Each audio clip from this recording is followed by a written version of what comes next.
All right, good morning. We're going to actually get started. I think we're missing a few members. Hopefully they trickle in soon. Um, the first thing I like to do at the beginning of every committee is start with the Pledge of Allegiance. So we're going to do that first. I pledge allegiance to the flag of the United States of America and to the republic for which it stands, one nation, under God, indivisible, with liberty and justice for all. Okay, so I'm excited to say this, but welcome to the inaugural Standing Committee on Housing meeting. I think it was a long time coming, but I'm glad that we're finally here, and I want to welcome all the committee. My name is Representative Joe Alexander. I represent the town of Goffstown. I'm serving my fourth term. Previous term, I served as the chairman of the speaker-appointed Special Committee on Housing, where we tackled some of these housing crisis issues that are affecting the Granite State.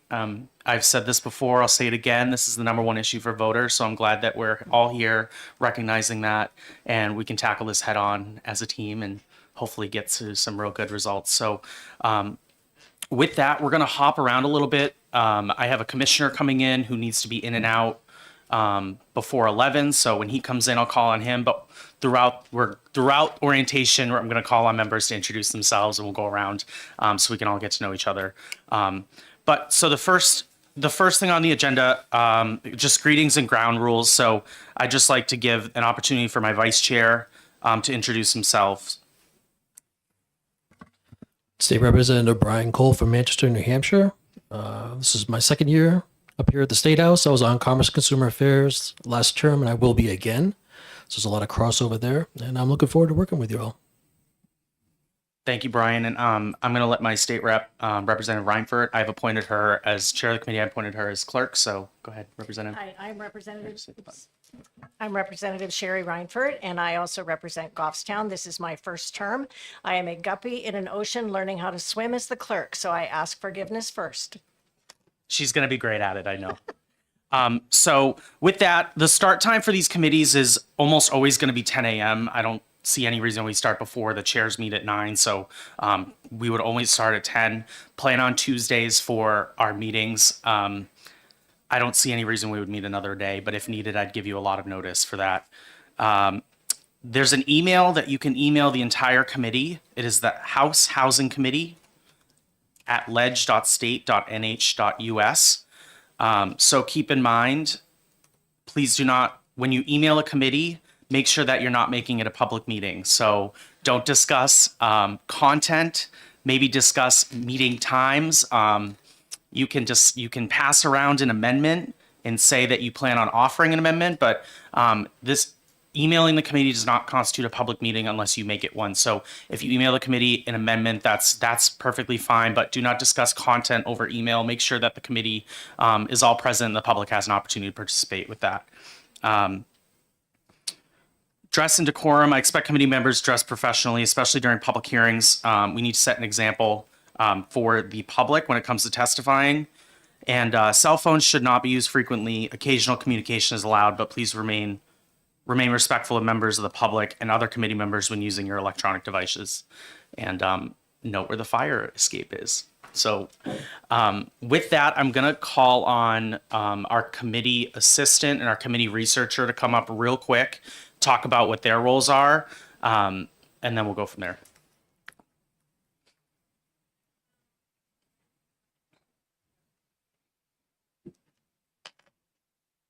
Good morning, everyone. My name is Jamie Wyman. I am the committee assistant for this committee, as well as all of the committees on this side of the hallway. So I will do the scheduling. I maintain the permanent records for all of the bills that will come to this committee.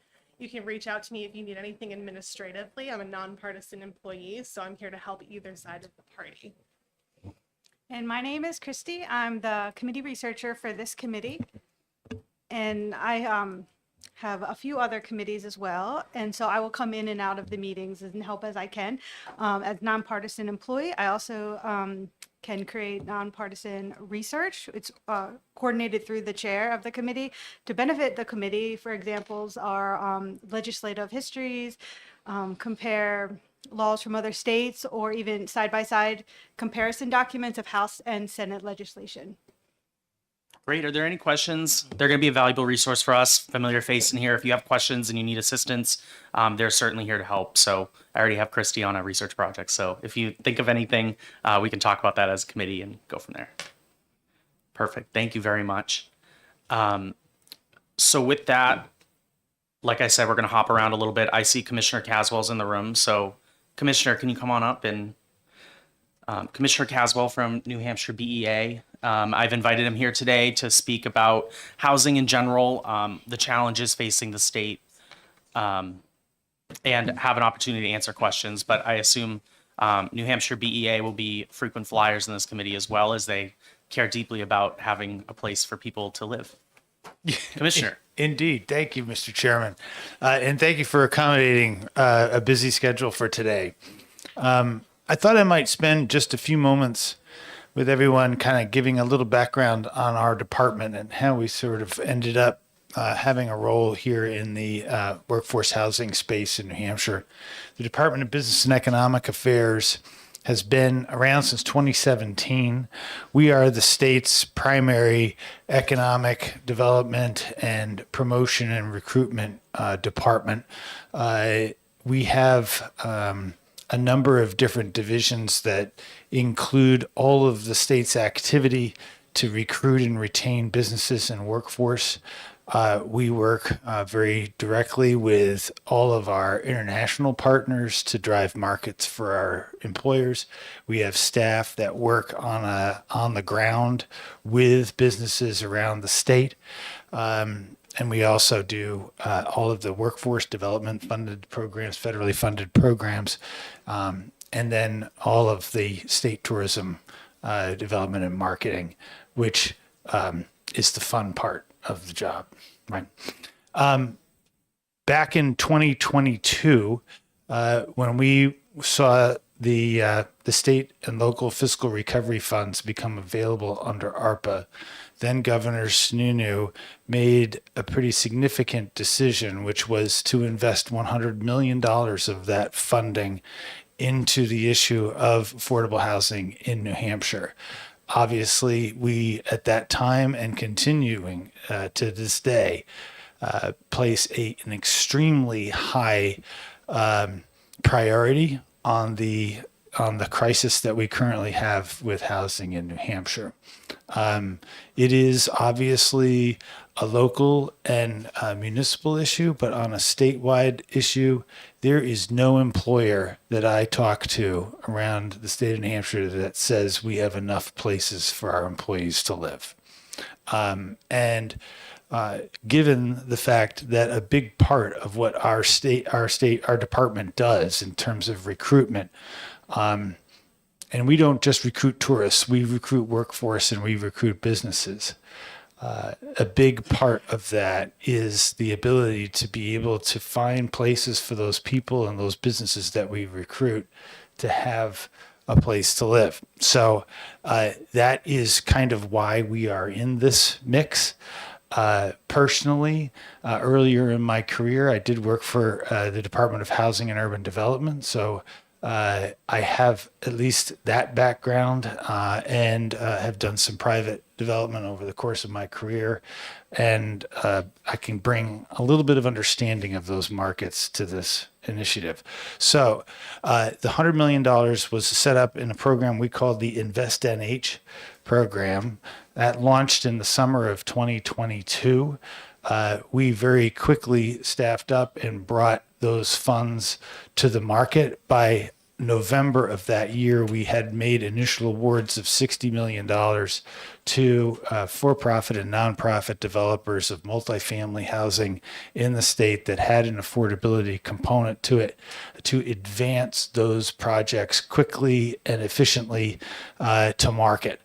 We really felt that we needed to get as many units facilitated and available for residents as quickly as we could.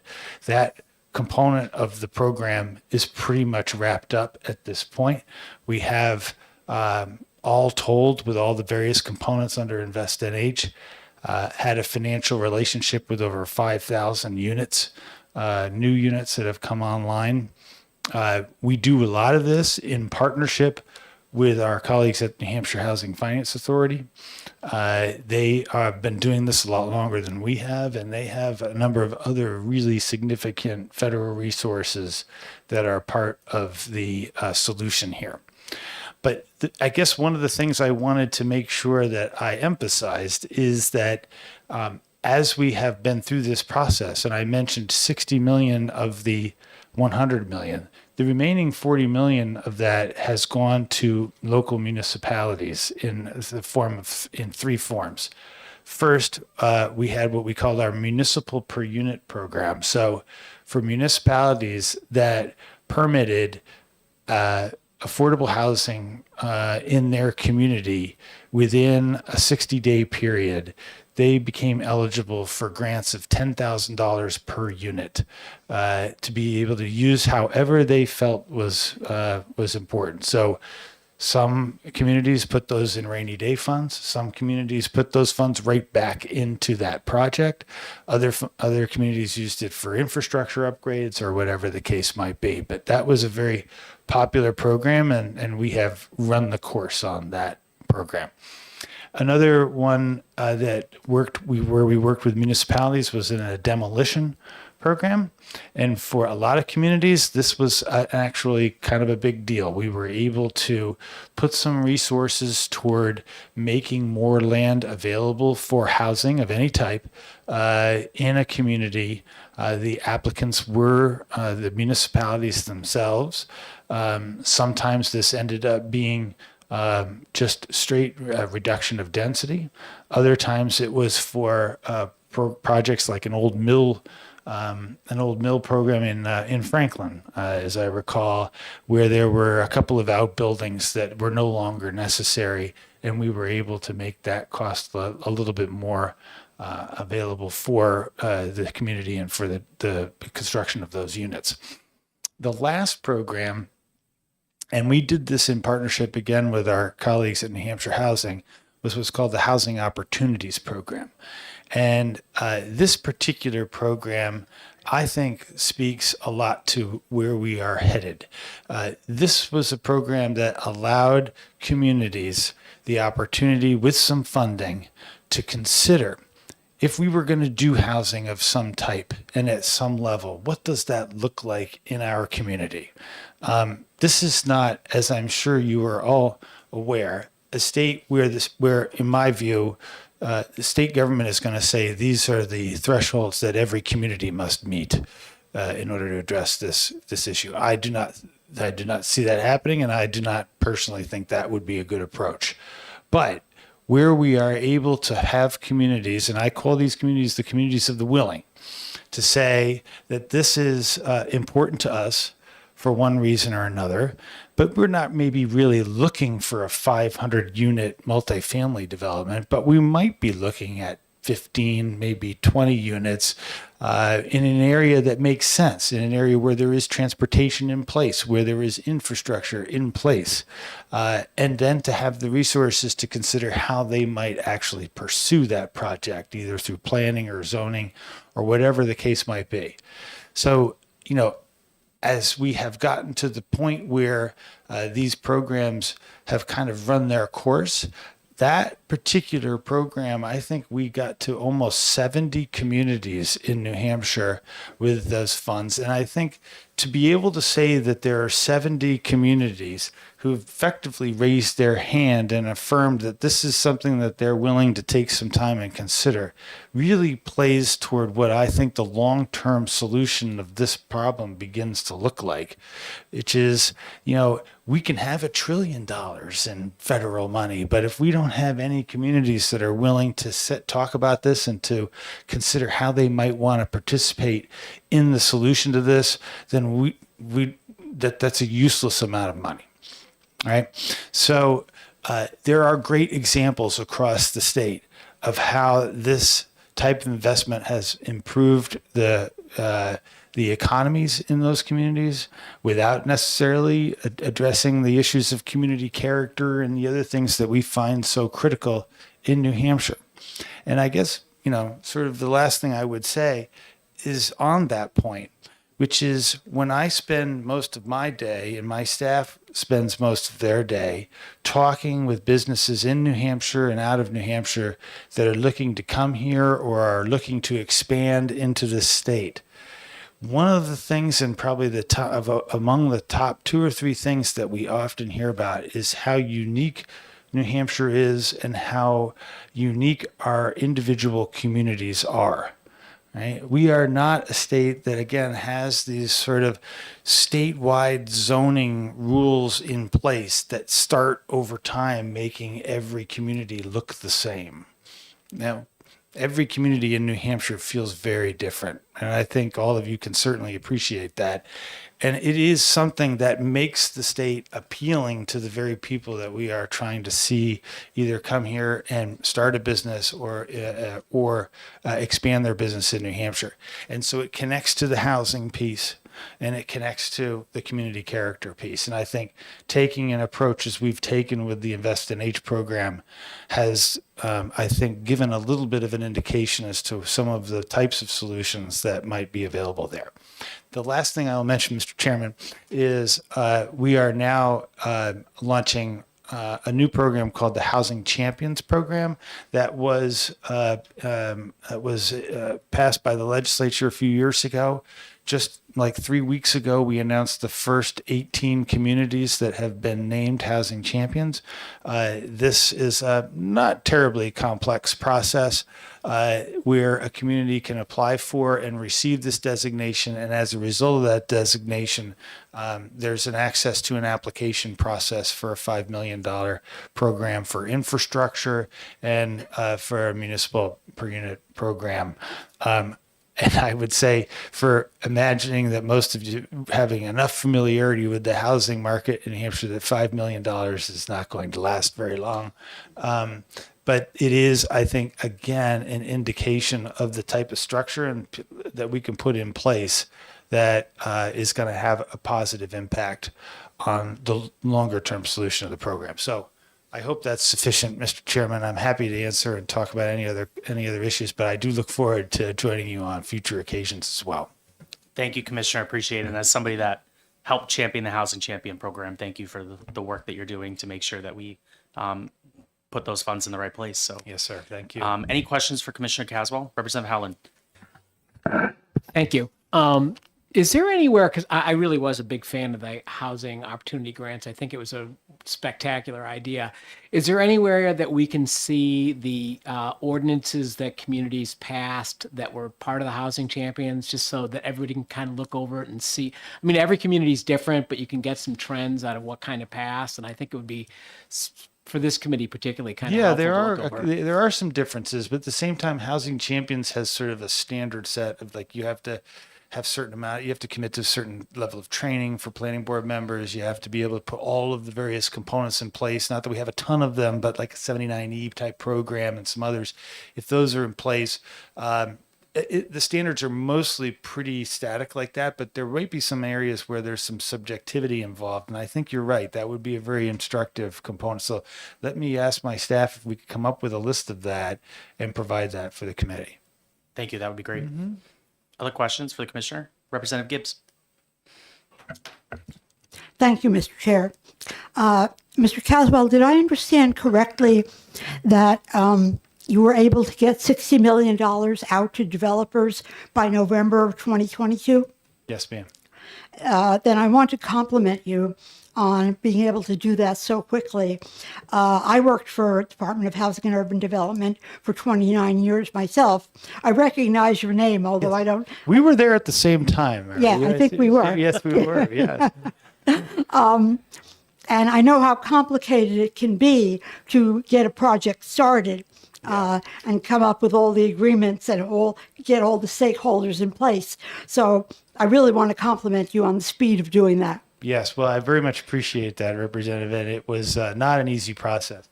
I don't know if Andrew Dorset, who is our Housing Finance Director, we hired him in July of 2022, and we had contracts in front of Council in November. So it was a pretty fast and furious process. But one, maybe that proof that government can move at a speed when necessary. Great. Other questions? Well, thank you, Commissioner. Appreciate you spending the time today, talking to us a little bit about your department, and I'm sure we'll see you around soon. Yeah, anything we can do to assist. I appreciate you starting this committee and making sure that this issue is really, really made a priority. It's really critical. I can't emphasize that enough. Thank you. Thank you. So with that, we're going to move into some introductions. Representative Kerwin, would you like to kick it off?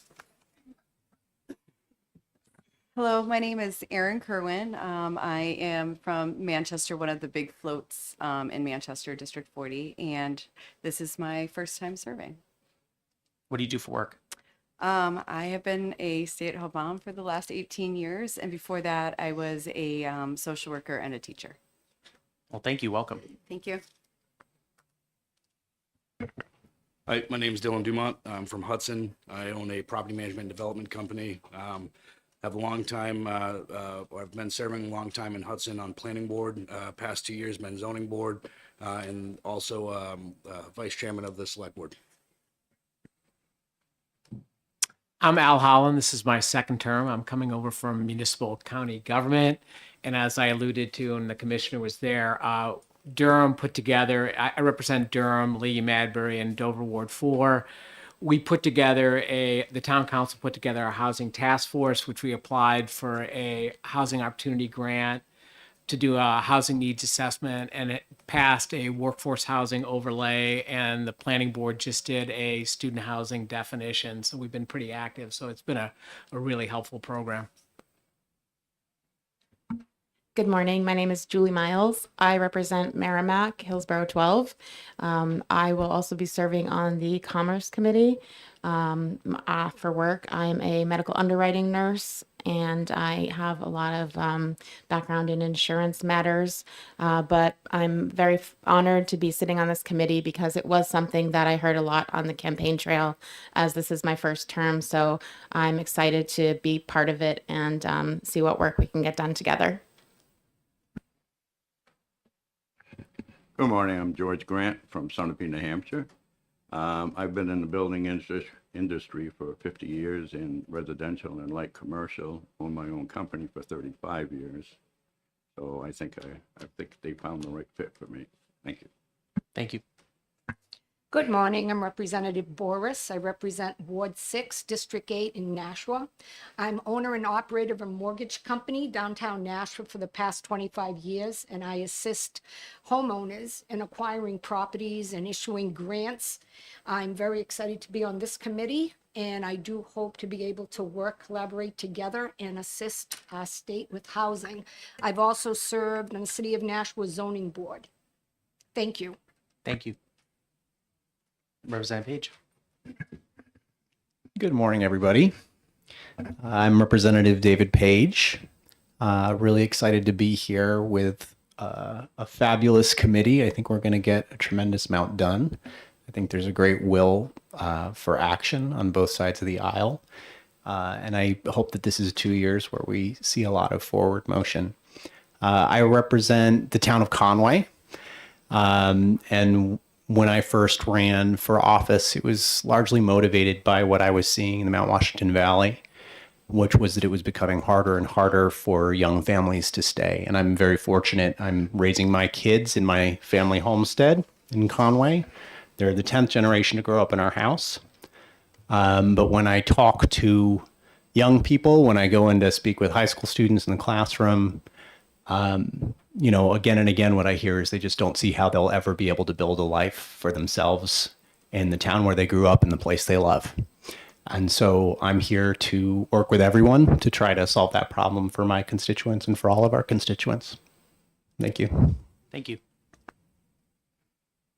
Hello, everyone. My name is Michael Aaron. I represent Sullivan County District 8, which is made up of 9 municipalities: Ackworth, Claremont, Croydon, Goshen, Langdon, Leominster, Springfield, Sunapee, and Washington.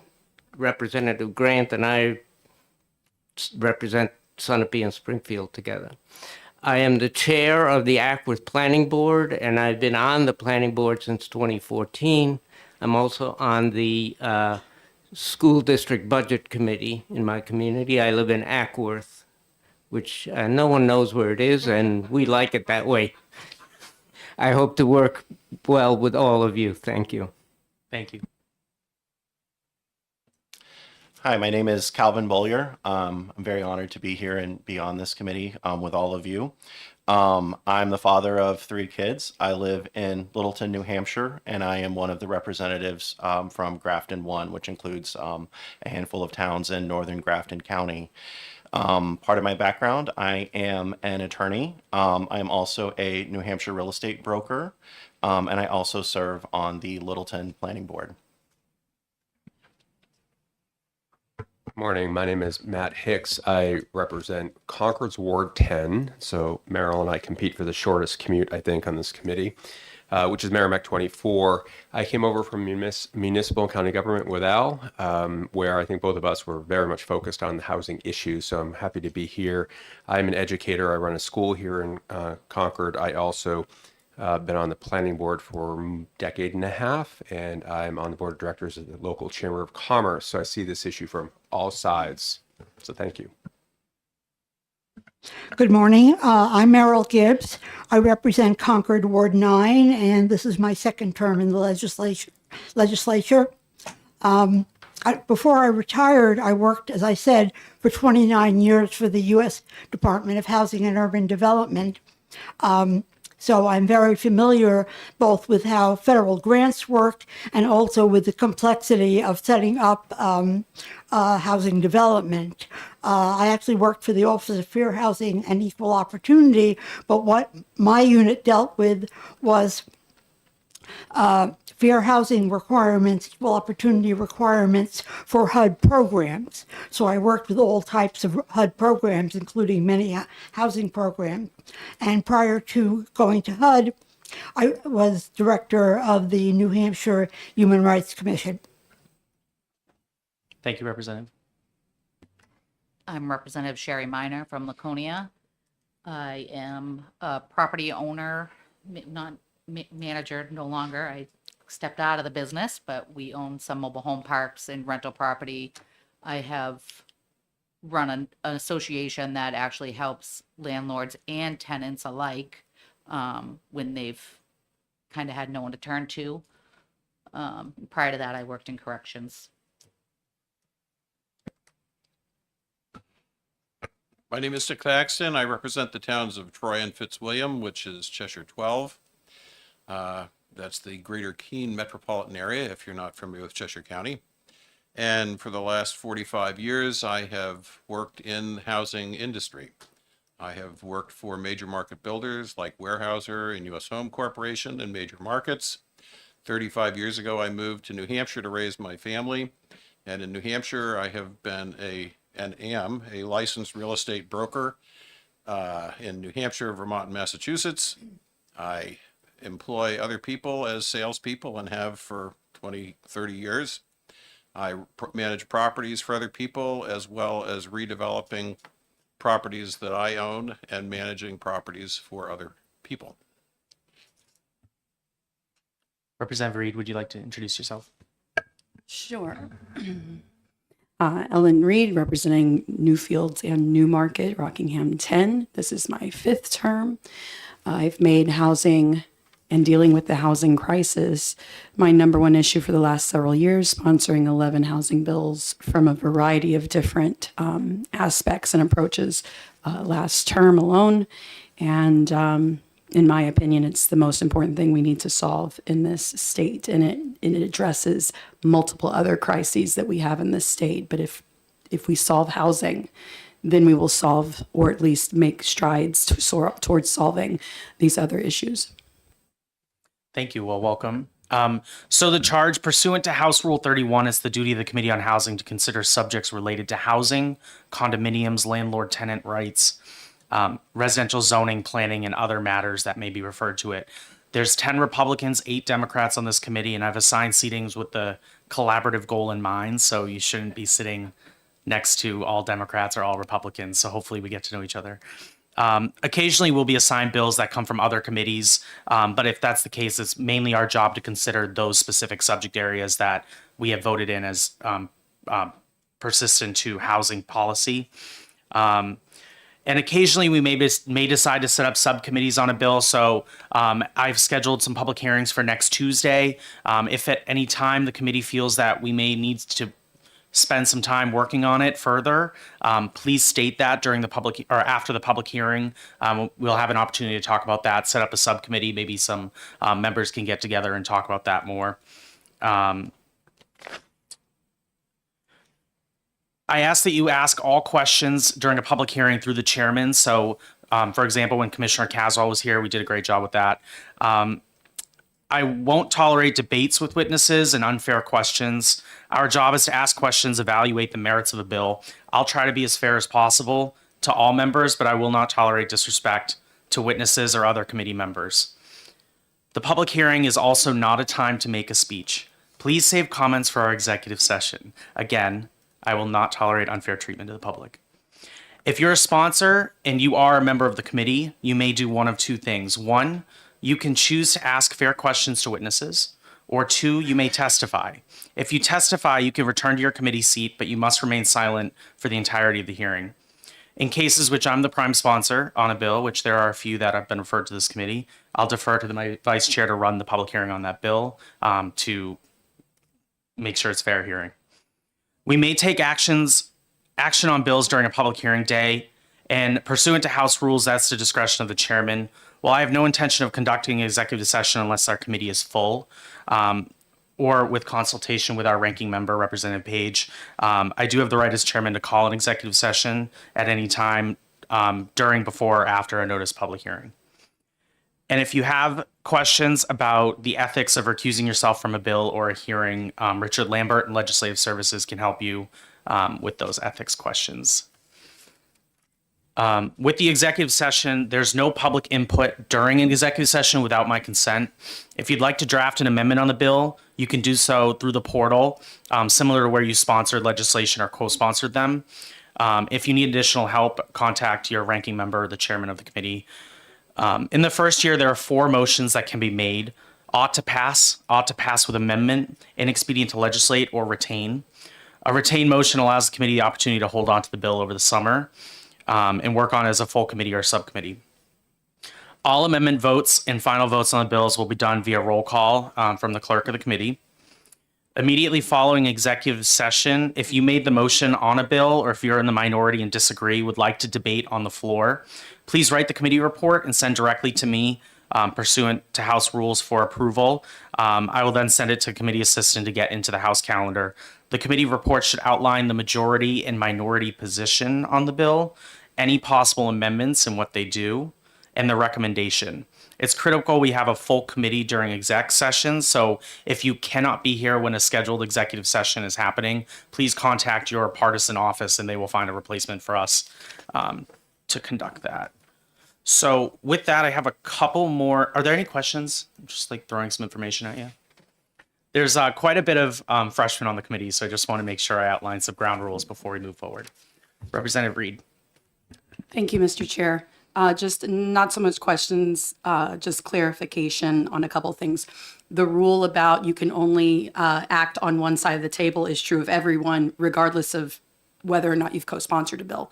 So you had said specifically if you've sponsored, but it's true of anybody. Yes. You can either testify whether you've co-sponsored or not, or question. And the second piece is, it is my understanding of best practice that when you submit a report, minority, majority, or otherwise, that actually goes to both the committee assistant and the chair.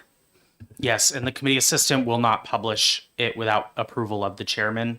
I won't substantively edit committee reports, but if there are inaccuracies in it, I may ask for a redraft or to make changes to it. Representative Page.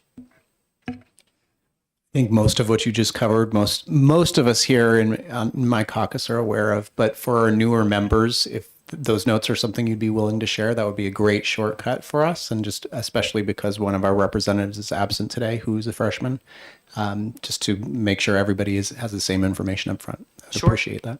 Sounds great, of course. Any other questions? Okay, so I have asked a few people to present on housing. So I have asked Chris Schleiler from Elm Grove to give a brief presentation on the housing crisis and what he's dealing with as a developer. So come on up, Chris.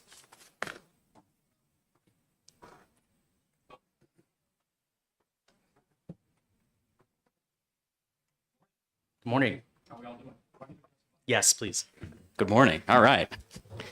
Thank you for having me here. I appreciate the opportunity. Over the last several years, I've been involved in testifying like this. I've been on the Governor Sununu's Housing Stability Council, New Hampshire Home Builders Association, Apartment Association of New Hampshire, and most recently Manchester's Lead Paint Commission. So along with doing the work of building housing and managing housing, I've really gotten to know the legislative process pretty well. Really happy to be asked to come and share my perspective on the current situation with the housing market. I didn't have a lot of time to prepare, and I want to make sure I covered everything, so I've written some things down.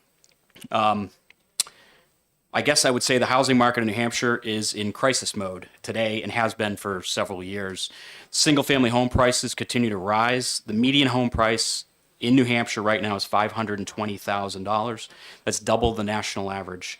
There are currently 2 months of housing stock available on the market when a 6 months of housing stock is considered healthy. Rental rates have increased 30% over the last few years. In 2019, the median rent for a 2-bedroom apartment in New Hampshire was $1,400 a month. Today, it's $1,850, and when I spoke for Representative Cole's group 6 months ago, it was $1,700. I will say that whether it be because of the winter months or new stock coming into the market, we're seeing prices stabilize, drop a little bit. There are some concessions we see out there in the market right now, but I wouldn't count on that to indicate that we're at the end of our crisis. For rents to go up from $1,400 to $1,850 in such a short period of time is dramatic. And if you think about it, with affordable housing, those rents are prescribed. The average rent on an affordable unit through the LIHTC, the Low Income Housing Tax Credit Program right now, is about $1,500, $1,600 a month. That's $100 or $200 more than what a market rate apartment costs in 2019. It's dramatic. I've been doing this for over 20 years. I've experienced plenty of down markets over that time, 2008, always offering concessions, very competitive markets. I've never experienced it the way it is now, which is the polar opposite of that. Vacancy rates are reported to be as low as 0.6% when a healthy market is 5%. Our portfolio sits around 2%, and really the only reason for that, I think, is because of the time it takes for us to turn apartments.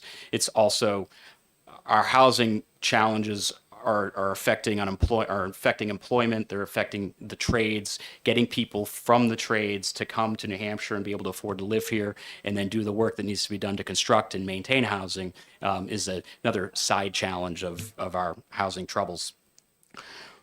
Where people should be paying 35% of their income towards housing today, the most recent data I saw, they're paying as much as 58% of their income toward housing. That's unsustainable. And if you look at our senior population, where there's very little room for income growth, all they're doing is getting rent increases. There's no additional income coming in. So it's especially challenging for our older residents. I'm seeing similar trends in my portfolio. As I mentioned, we have a 2% vacancy rate. Our average rent is $1,873 a month. And to give you a perspective of what the supply and demand situation is, we have about 35 vacant apartments at any given time. We currently own and manage over 1,500 apartments throughout New Hampshire. Of that, about a third is low-income housing, affordable housing. So even though a large portion of our portfolio is affordable, our rents are still right there at the median for the state. In any given month, we'll receive 450 inquiries for an apartment. That's a 1 month, 450 inquiries. That's 6,000 or so inquiries a year for 35 apartments. So we have no problem renting apartments. We have challenges getting them rent ready. But other than that, we have far more people looking for apartments than we can possibly serve. Homelessness is on the rise, and I hope people in the room understand that there's a direct correlation between homelessness and housing availability. It doesn't really matter what type of housing we build. If we build enough housing to create a healthy housing market, homelessness will drop. Right now, obviously, homelessness is on the rise. The latest numbers show a 58% increase in homelessness over the last, I should say, yesterday's meeting with the Housing Stability Council was looking at 2023 data. They don't have good 2024 data, but the rise in homelessness is dramatic, and it's, I think, number 1 or number 4 in the entire country. Number 1 in the whole country. It's a problem. In order to have a healthy housing market, we need 30,000 units today, right? And over the next 10 years, the numbers are 90,000 units. We don't need to talk about the 90,000 units. How are we going to get 30,000 units? My company has brought 500 units to market in the last 2 years. If we brought 1,000 units to market in a year, we would think that we had done a fantastic job and been very successful. We need 30 more people or 30 more developers to do the same thing. So my perspective, and based on my time with the Housing Stability Council, is the issues that cause this, right?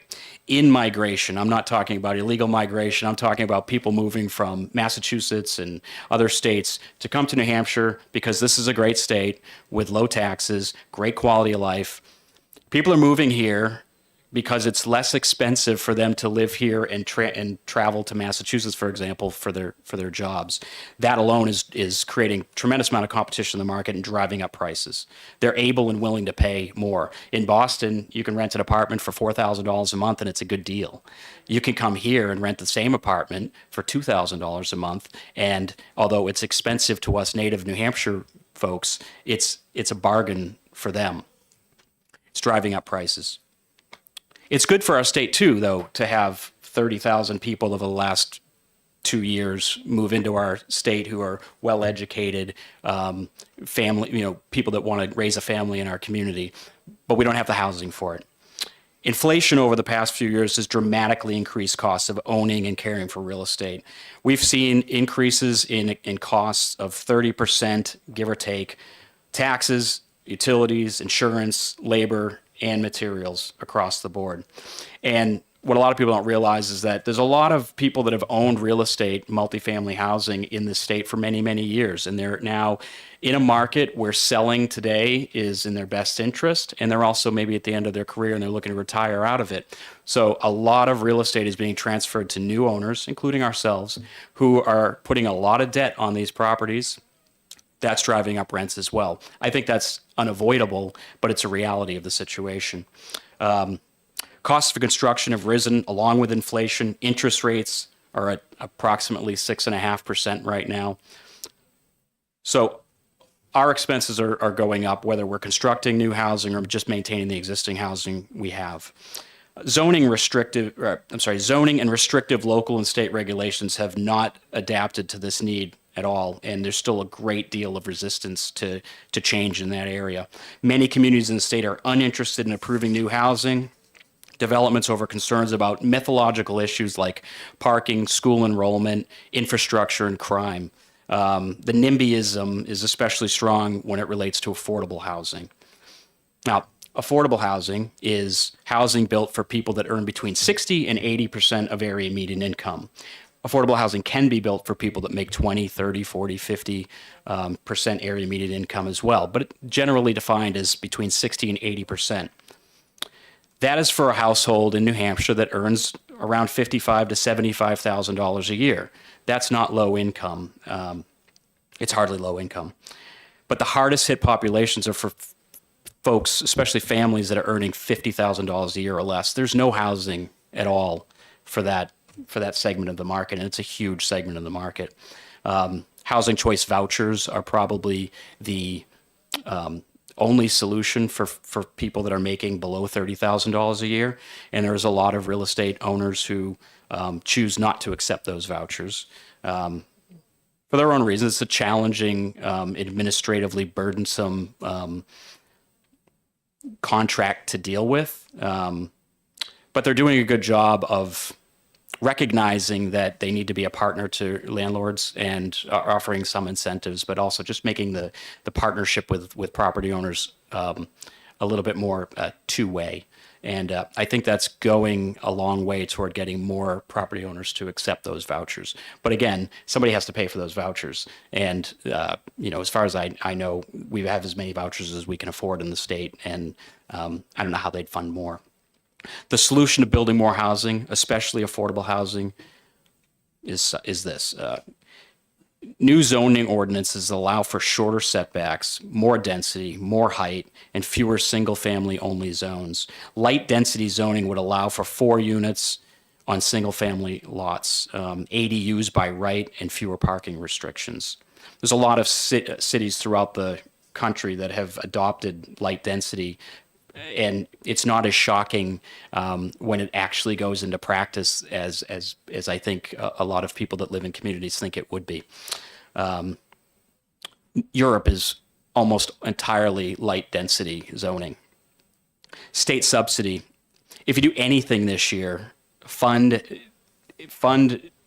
money to New Hampshire Housing to put directly into the building and subsidy of the building of affordable housing through the low-income housing tax credit program.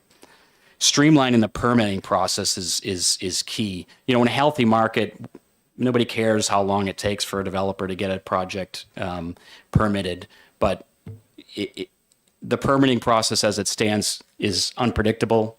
It takes a lot of time. Time is money, and there's not a lot of certainty around whether or not a project will get approved from the beginning.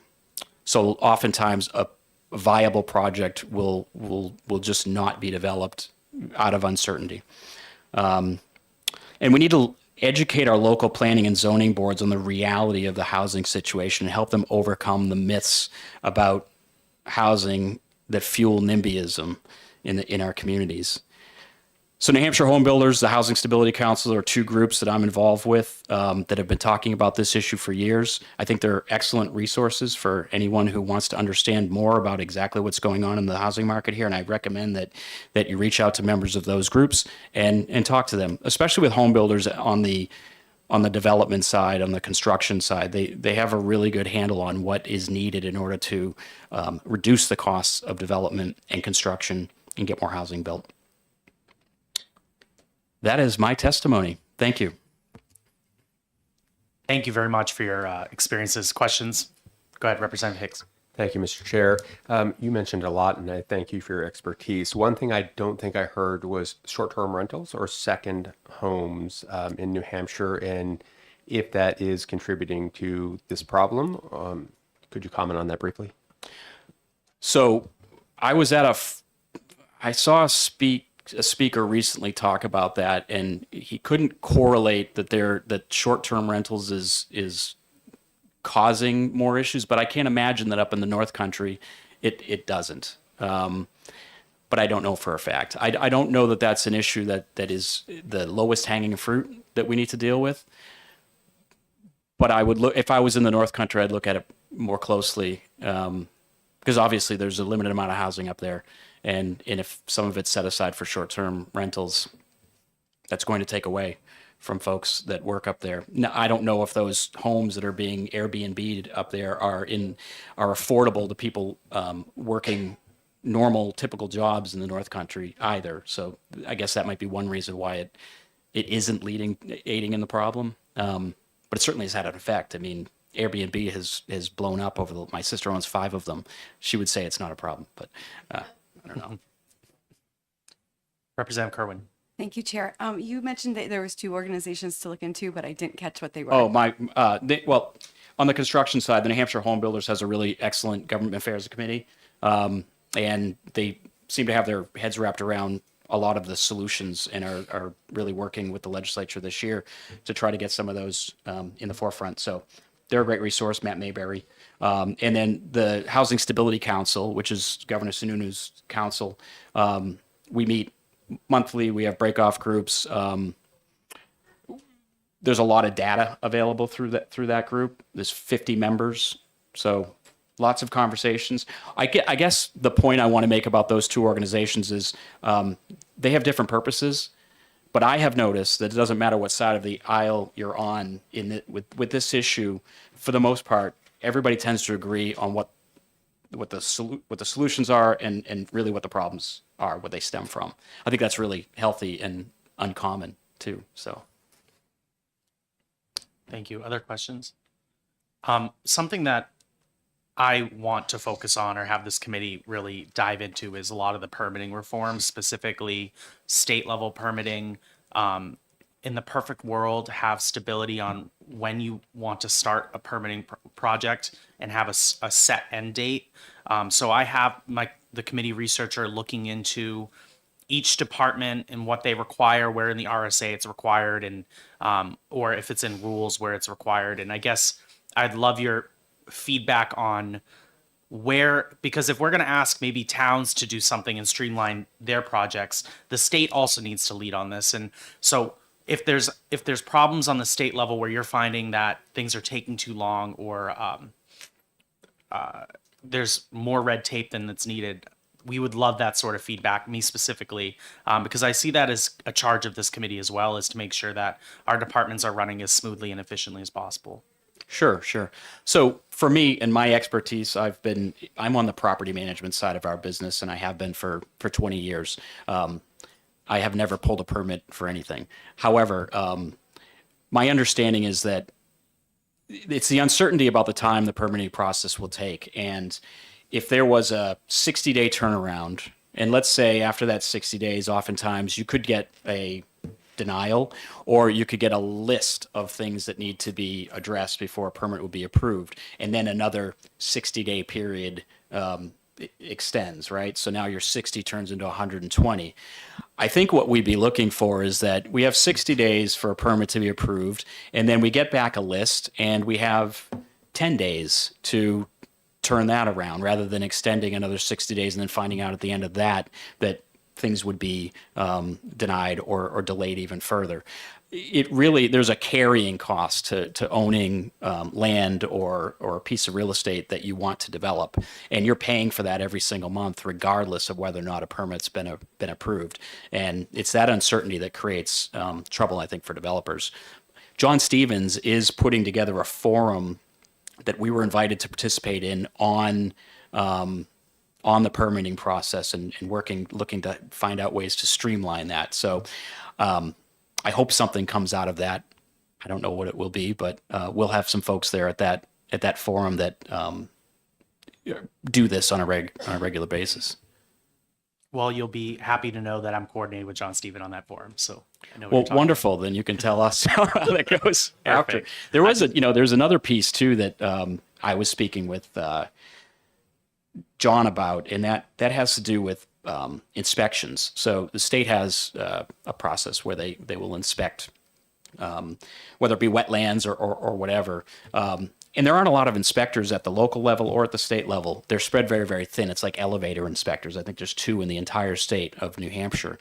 The idea to somehow allow developers to hire certified professional engineers, inspectors in their field to go in for a fee and do that work could save a lot of time and clear up a lot of backlog in the inspection process, while giving the developer an opportunity to either go with the state inspector at no cost or pay a cost to get something done more quickly. I'm not off the top of my head sure who is proposing that legislation this year, but I think we will see something like that. And it's actually a pretty smart idea. I think it could work out really well. I believe Senator Murphy has a bill in to deal with that, because he brought it up to me. It's based off of a Florida model where you could, for a fee, hire somebody to cover the inspection if they're certified through the state or something like that. And I think it's an interesting idea. The state would have to agree that they're qualified to do that, obviously. But it's a great idea, I think. Other questions?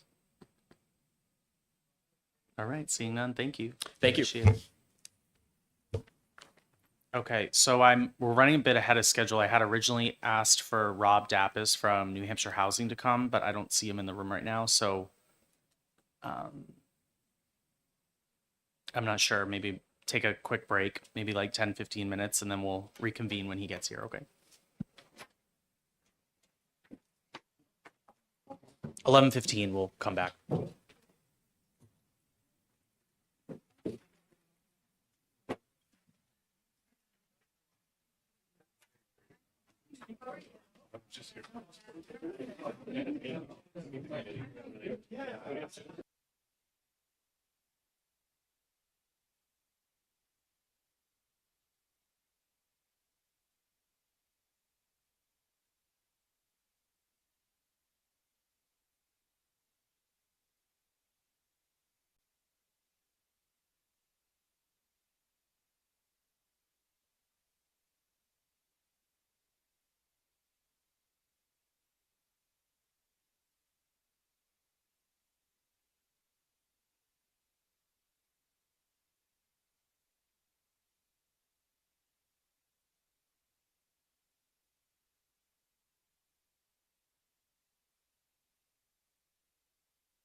Okay,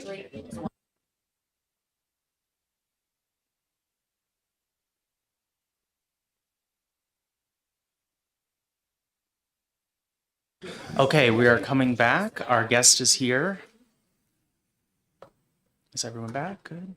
Okay, so the funniest thing happened earlier is Representative Hegner was sitting in the audience and did not know to come grab her chair as a seated state rep. So at this time, I want to call on Representative Hegner to introduce yourself and welcome to the committee.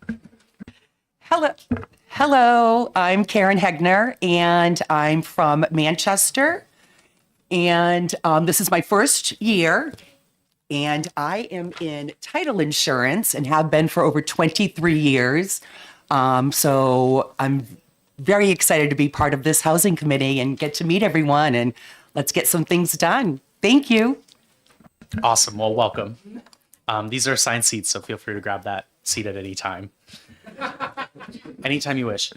So with that, I want to welcome two members from New Hampshire Housing Finance, Rob Dappas, who's the executive director, and Jack Ruderman, who I don't know your exact role, but is part of Housing Finance. So they're here to give us some information about what they do and a little bit overall landscape of housing. Welcome. You mind just turning on your mic? Thank you. Okay. Well, thank you so much for having us. It's nice to be here, and I guess I apologize for being what feels like late, but I guess in the military and in theater, they say like 10 minutes early is on time, and so here we are. As the chairman said, I'm Rob Dappas. I'm the executive director of New Hampshire Housing, and exact title I can't remember, but Jack and I work closely together on legislative affairs to help share information with you and answer whatever questions you may have. So we'll spend 10 or 15 minutes talking about who we are and what we do, and be happy to take any questions after that. Before I start, I just want to say thank you for your service to the state and for your work and leadership on this important issue. We have some handouts going around, and so hopefully those will make the rounds. And if there's extras, maybe we can share them with folks in the audience. But that's 3 documents. First, just our most recent annual report, and that might be useful to refer to while I'm talking. Then a fact sheet on the Affordable Housing Fund, which is one of the resources at the state level that we are the stewards of. And then information sheet that came out of a recent research project that we did with respect to the number of school children that are enrolled in local public schools when new housing is built. So without further ado, I'll tell you who we are. And New Hampshire Housing, maybe it's helpful to first say what we are not. We're not a state agency. We're not part of state government. And we're often confused for a state agency, which is understandable because we run a lot of programs that sort of look governmental and are in their nature. But we were established about 40 years ago by state law as an independent, self-supporting corporation. We have a mission to promote, finance, and support housing solutions for the people of New Hampshire. And when we were created as an independent entity, it was sort of part of a national trend that was where states created these independent bodies to take advantage of new federal tax provisions and issue mortgages that helped encourage homeownership for first-time and moderate-income home buyers. And basically, the states didn't want all that debt on their books, and so that's kind of the inelegant origin story. But I think for a number of reasons that we can get into, it's worked out pretty well. And that over the years, as either new programs have emerged on the federal level or the state has had housing work that needs to be done, they've turned to us and asked us to do that, and we've been able to help, perhaps at times in ways that demonstrated more agility or flexibility than we might have been able to employ had we been a state agency. We are organized into 3 operational divisions, and at this time, if you want to, you can pull out your annual report there. So I'll tell you quickly what they are and what they each do. The first in our guide is multifamily housing, and this is probably sort of the most visible aspect of our work. It's where I worked, so I've been at New Hampshire Housing for 10 years. Before that, I worked for North Branch Construction here in Concord. So I was sort of building homes, and I switched sides of the table, but still work closely with builders, developers, both for-profit and nonprofit, all over the state to help create and preserve affordable homes for the people of New Hampshire. And a lot of people have a lot of different ideas and in some cases stigma associated with what affordable housing is and looks like. And a lot of that comes from sort of the legacy of public housing, which hasn't been built in this country in many decades. And there's a lot of complicated reasons that we don't need to get into about why public housing has sort of an unfortunate legacy in people's minds and understanding of what that housing is and means. But the housing that we're financing now and that we're helping independent developers and builders to create has very little in common with that housing. Essentially, what this housing properties, like the ones that you see in these pages, the way they come together is that developers compete and we allocate below market capital, whether that's through tax credits or affordable housing fund debt or tax exempt debt, which is funded by bond buyers on the private and public markets. They accept that below market capital in exchange for a binding commitment to rent those new apartments that they're creating to people who are not rich, low or moderate income, for rents that they can afford. They also commit to accepting housing choice vouchers, aka Section 8 vouchers, if that's how the resident is paying their rent. And if you've never been to a affordable property that's been financed in the last, say, decade, I highly encourage you to get there. Reach out to us and we'll be happy to coordinate. But these are, they're not fancy, but they're beautiful places that I think any one of us could be proud to call home, that people are proud to call their homes. And that's not what everybody sort of thinks of when you think about affordable or public housing in the past. There's a lot of numbers, a lot of pictures. You can take your time with it and reach out with questions if you'd like. I will just mention one other aspect of it, which is we do a fair amount of work on supportive housing. So housing for people who need supportive services to maintain their housing and stability and improve their lives, whether that's folks with substance use disorders, mental illness, developmental disabilities, people who've experienced homelessness, veterans in some cases, and so on. And some of those do carry, a deep rent subsidy. So it's not just, a rent that would be affordable to somebody at 80% of area median income or something like that. And most recently, we've agreed at the state's request, or at the request of the Opioid Commission chaired by Senator Rosenwald, to administer an opioid use disorder funding program. So we just issued a notice of funding opportunity for creators of recovery and supportive housing for folks with that particular, who struggle with that condition, and are looking forward to working with, again, developers and recovery housing providers across the state to get that money, which came from the settlements from like the pharmacies and drug companies, out to help the people who that crisis has affected. I will keep moving in the interest of time. Before I do, the affordable housing fact sheet that you have, I'm not going to get into all the details of the Affordable Housing Fund. There's legislation introduced, and obviously there will be a conversation as part of the budget about whether additional funding is in order for the Affordable Housing Fund. But that's a state-level trust fund that we administer on behalf of the state. Right now, the first $5 million in real estate transfer tax money goes to the Affordable Housing Trust Fund. We essentially, the federal programs that do the bulk of the work in terms of financing new or preserved affordable housing are designed to not fund the whole thing. So you have to get private debt, you have to get state money.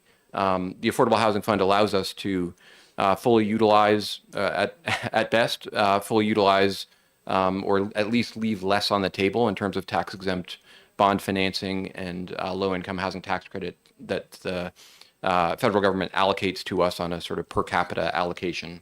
And that's part of the permanent federal tax code. I'll move on to home ownership. Home ownership is sort of, again, like how we began. And I like to mention that this is how, when my family moved to New Hampshire 13, 14 years ago, we bought our first home with a New Hampshire housing VA loan, long before I knew anything else about New Hampshire housing. We're not a retail lender, so you can't come to New Hampshire housing and get a loan. We're essentially a wholesale lender, so we compete with like big national firms like Rocket Mortgage and United Wholesale Mortgage that are, and we provide opportunities for local lenders, whether that's banks like Meredith Village or Merrimack County or Walpole Savings Bank, or mortgage companies like Pinnacle Mortgage, to offer products to their clients that, particularly for first-time home buyers. I mean, they're generally limited to first-time home buyers and people who meet income requirements, but because they're financed with tax-exempt bonds,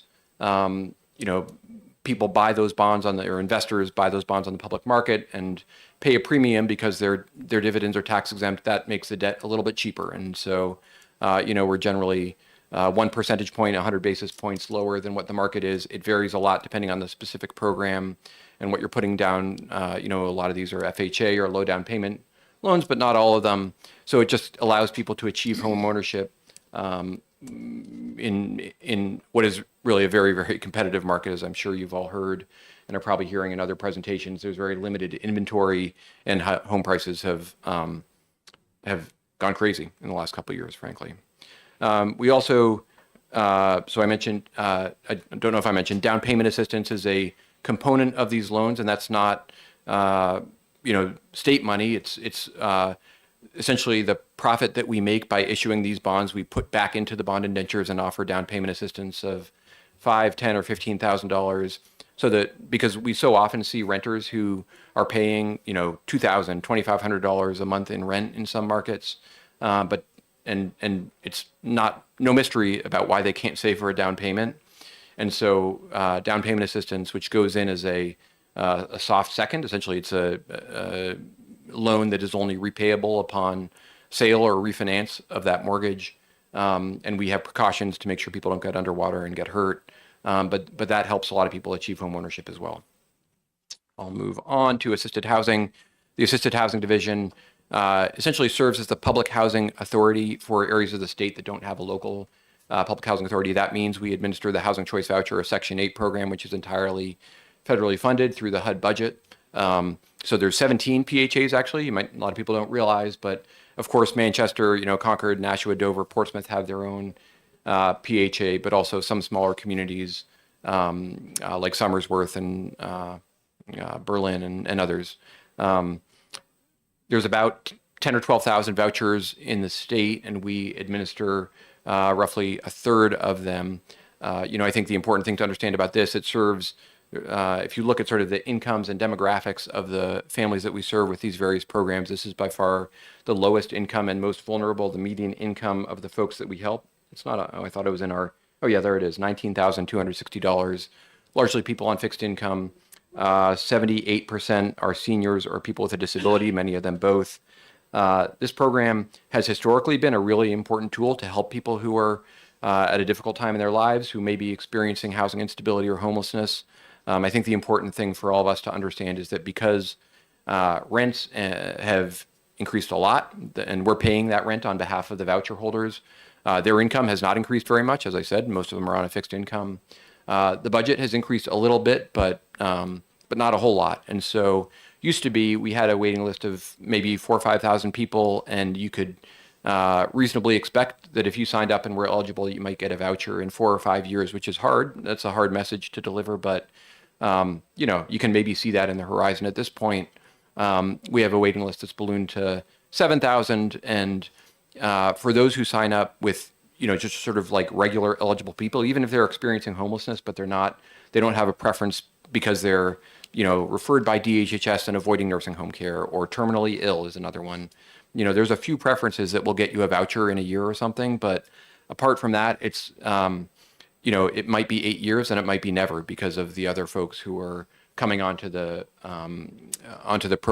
program with, I guess, what's categorized as more urgent needs. And so we just need to be realistic about the ability of that federal program to sort of serve as a stopgap and prevent homelessness in the state.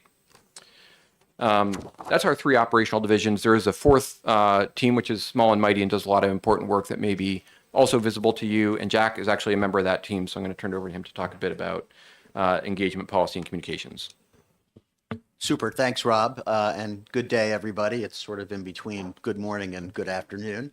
My name is Jack Ruderman, and I serve as New Hampshire Housing's Energy and Legislative Affairs Advisor, which means I'll be spending a lot of time in this building and in this room this coming legislative session. I want to tell you just a little bit about our engagement policy and communications group and what we do. We produce research on key housing issues, like a school enrollment study that was recently completed, assessing the impact of housing on school enrollment and then on local tax rates. We published a municipal guide to RSA 79E, which is the Community Revitalization Tax Relief Incentive.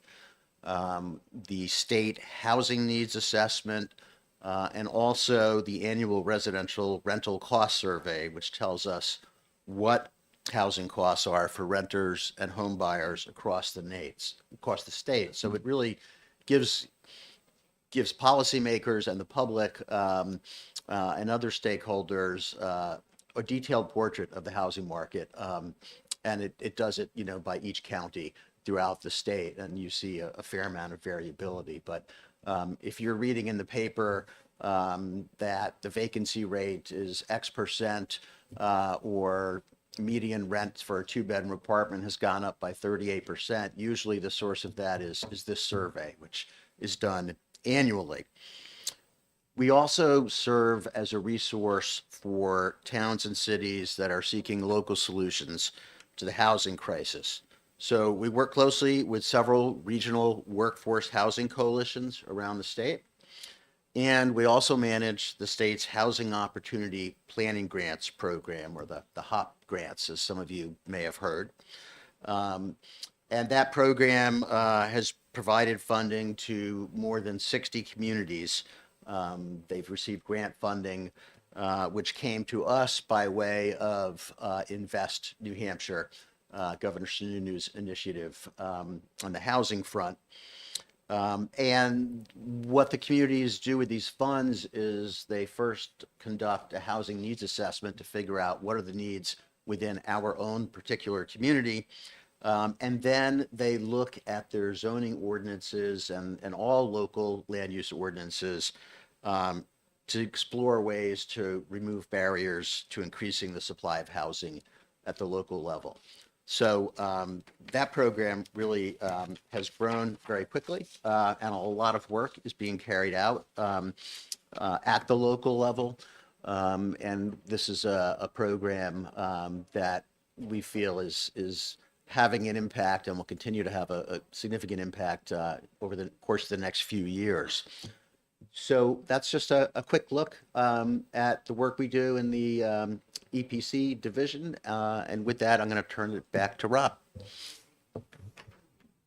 And that pretty much covers it in terms of who we are and what we do. I, intentionally haven't talked about the housing market. I think you're getting other presentations on that, but that's another area where we're happy to be a resource because we have all these partners in different sort of corners of the housing industry and market. I think we can help to sort of make sure that you're making the best informed decisions you can. But with that, we would be very happy to take any questions or entertain discussion. Well, thank you, Rob. Thank you, Jack. Are there questions?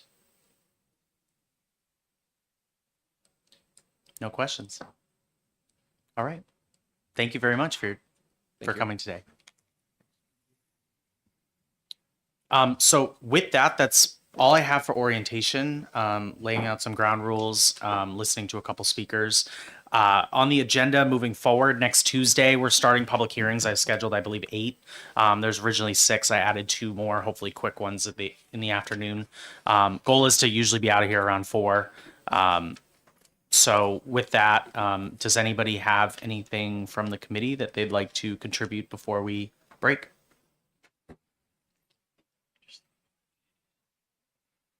Yes. Okay. So I believe the Republicans are going to go have lunch together. So sorry. Hopefully we'll. So doing just a our own reminder thing, to the Joe. Republicans. Where are you eating, though? I believe That's the the Democrats question. will be meeting somewhere else as well. So you're not going to tell us where you're meeting. It's a undisclosed location. Representative Page, do you have anything? Good. I'm good. I think my team knows we're in room 403, and in case anybody needs to go grab lunch somewhere, let's meet there in half an hour. The Democrats are more frugal. Great. Well, everyone have a great day, and we'll see you next Tuesday.